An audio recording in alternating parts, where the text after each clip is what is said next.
zo om me heen kijk, dan lijkt het net alsof iedereen wat wakkerder en uitgeslapener uitziet dan normaal. En ik hoop dan ook dat het nog uren zal duren eer dat een eerste geeuw de ruimte vult, waarna iedereen massaal achter de borden in slaap dreigt te vallen. Toen het idee geboren werd om zo'n schaaknacht hier te houden, toen was dat min of meer als een experiment. Want we wisten niet of er wel interesse in zo'n gebeuren hier in het uiterste zuiden van ons land was. Vanavond kunt u zich wat betreft de organisatie, kunt u zich wenden tot Tom Lipskel, die idem dito zich ten zeerste heeft ingespannen. 16, nummer 16. Ik het met deze opening niet lang maken, hoewel we natuurlijk de hele nacht de tijd hebben. En besluiten, maar hoewel dat een beetje vreemd is aan het begin van het schaakavond, met een goede nacht te wensen. Want dat is waar het op aankomt, een prettige schaaknacht hier bij VSM. Zoals u zelf al misschien heeft gelezen in het boekje, bestaat dit gebouw uit meerdere verdiepingen, waarvan we er 2 gebruiken. Namelijk de eerste verdieping waar we hier nou aanwezig zijn en de begane grond. De bedoeling is dat het toernooi hier op de eerste verdieping plaats zal vinden en dat de begane grond gebruikt zal worden als recreatieruimte.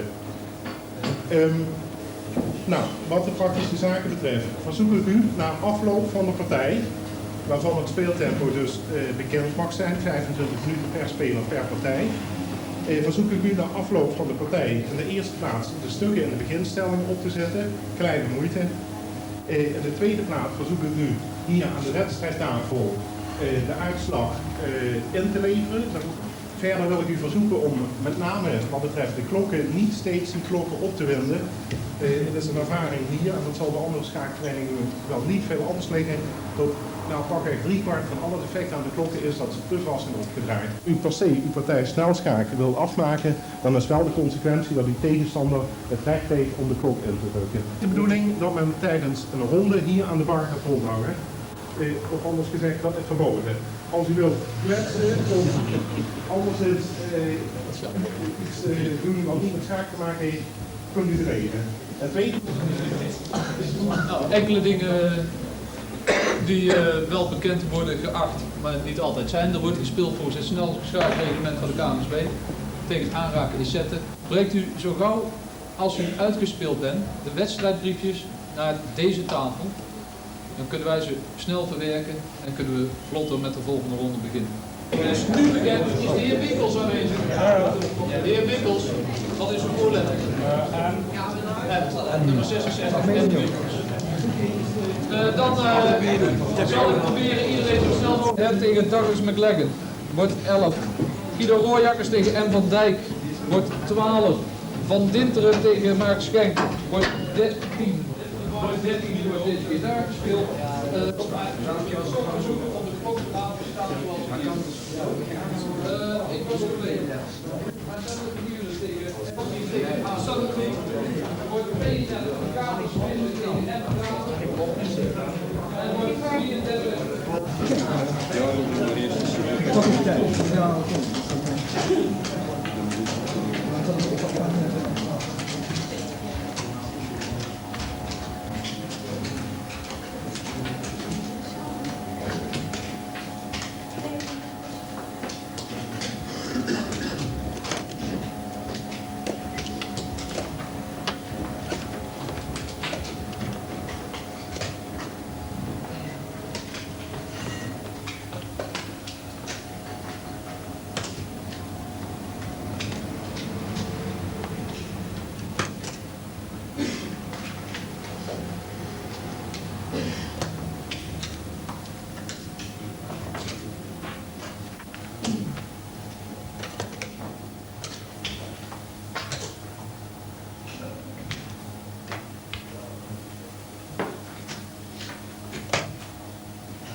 dat is dan een erg goedkope vakantie.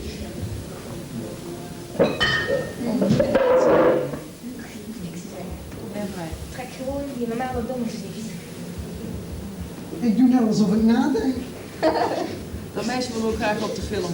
Nee, dat wil ik dus niet. Ik doe net alsof ik nadenk. Ja, wat is daar nou even? Ik sta een pion voor.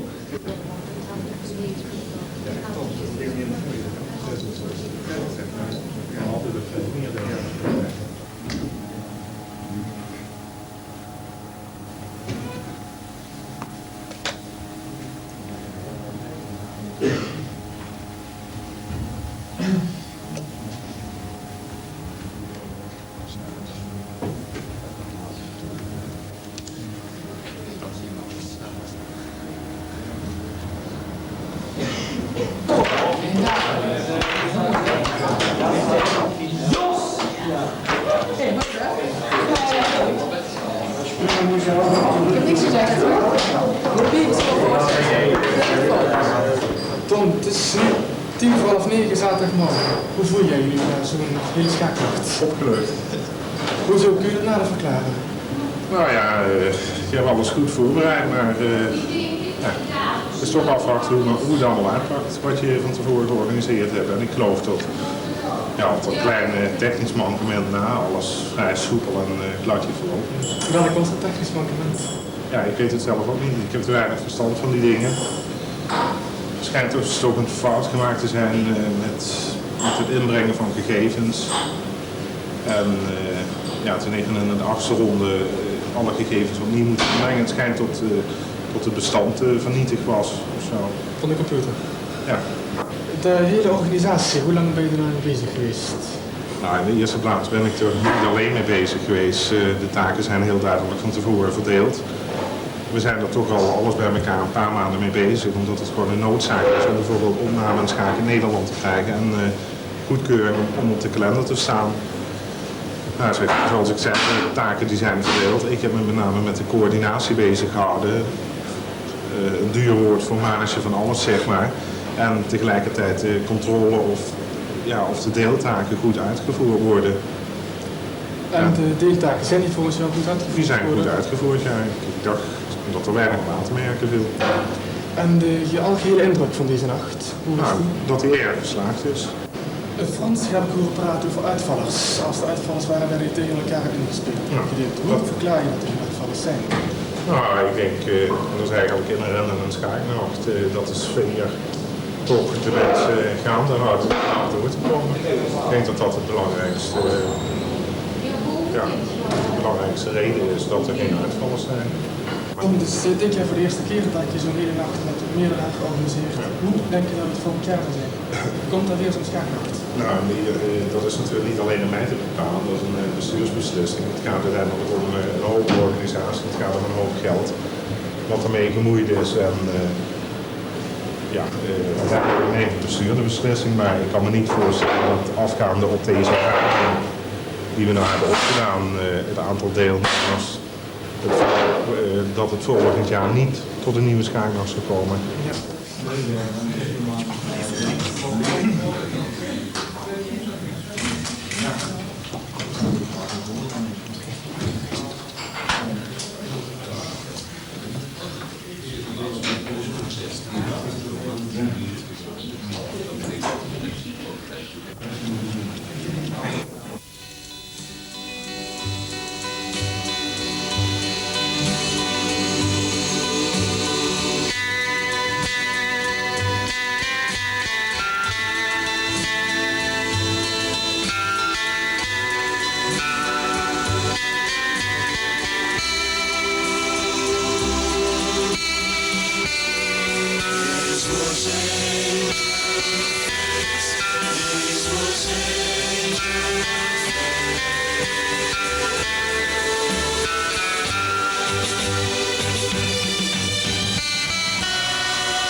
Akkoord? Ja. Oké.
Ja, ik regel het wel.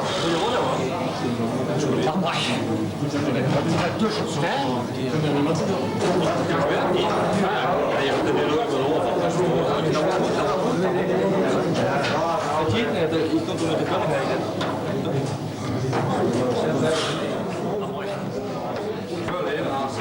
Oh, die zit daar.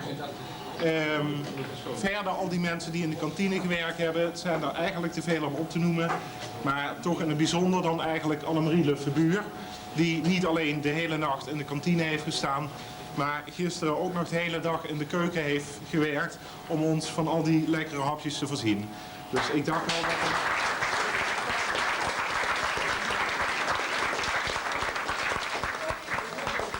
is geëindigd in een Belgische overwinning. De eerste plaats die is met 7,5 punt opgeëist door de Nijs van Tersendelo.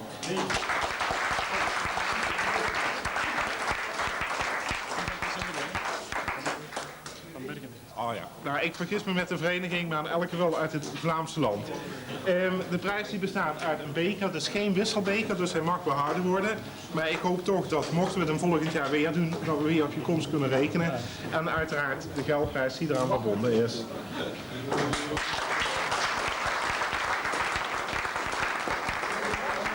Punten namelijk 7, waarbij uiteindelijk de weerstandspunten en in het geval om de derde en vierde plaats zelfs de Sonneborn Bergenpunten de doorslag hebben moeten geven. Ik ben blij dat het niet onderaan de staat is, zodat ik toch elke speler een prijs kan overhandigen. Op de tweede plaats is geëindigd Armand Hendrik van de Schaakvereniging.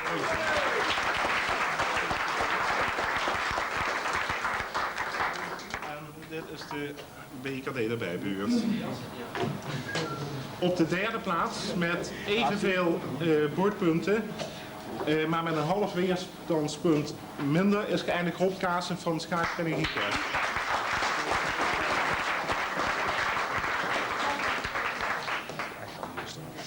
En dit weer zo bij.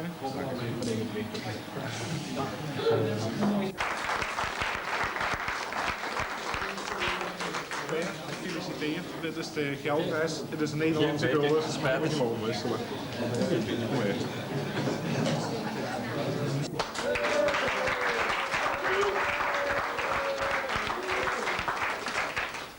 Nou, gefeliciteerd. Volkert, alsjeblieft. Op de zevende plaats, en dat is de laatste geldprijs. Dat zijn trouwens 7 spelers die gelijk geëindigd zijn met 6 punten. Zo. En nou dat het slechter gaat met Roda, hebben we gedacht dat John Fransen die 7e plaats moest krijgen.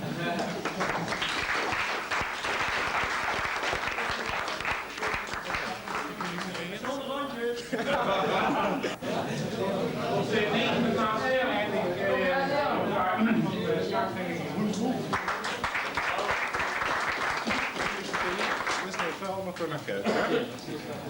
Op de 10e plaats is geëindigd El Hendricks, ook met 6 punten. 13e plaats is geëindigd Jos van Ommeren.